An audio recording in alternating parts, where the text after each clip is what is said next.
তালতলী থেকে ঢাকার উদ্দেশ্যে ছেড়ে যাওয়া লাবিবা পরিবহনের উপরে হামলা, ড্রাইভার, সুপারভাইজার এবং হেলপারকে পুলিশের সামনেই বেধড়ক মারধর।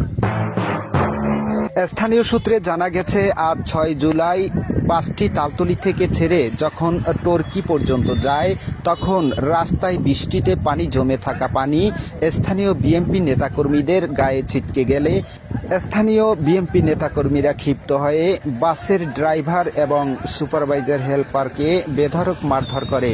প্রশাসনের সামনেই এমন ঘটনা ঘটেছে। প্রশাসন কোনো পদক্ষেপ না নেয়ায় বাসে থাকা যাত্রীরা হতাশা প্রকাশ করেছেন। পানি পড়ছে, সাধারণ পানি পড়ছে, তারপরে যদি এরকম মারাতে লইতো সামনে যদি পাবলিক মারে এগুলো কি মানুষ?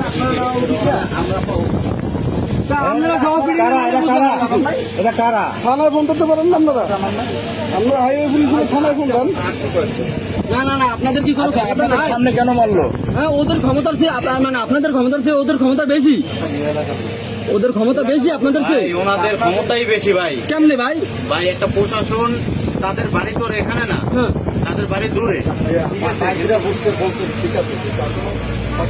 সবকিছু করা যায় না ভাই। আপনারা না পারলে অন্য স্টেপ নেন।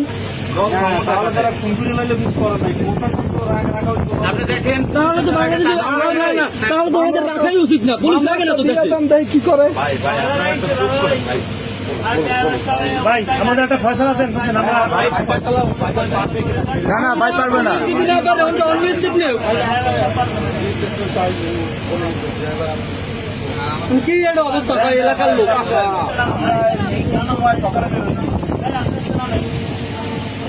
বেতন কে লিখে দেয় আমি এই বুঝি না। ভাই একটু ভাই আপনি চুপ থাকেন, এটা কিছু না ভাই।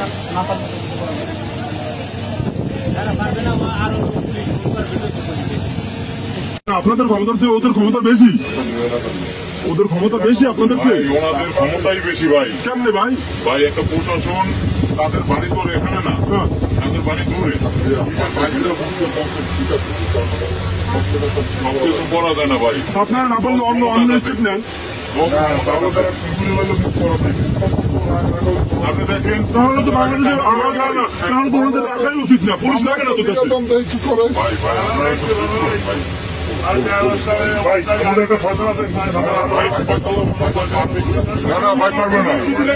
অন্য স্টেপ নেই। কি একটা অবস্থা ভাই এলাকার লোক।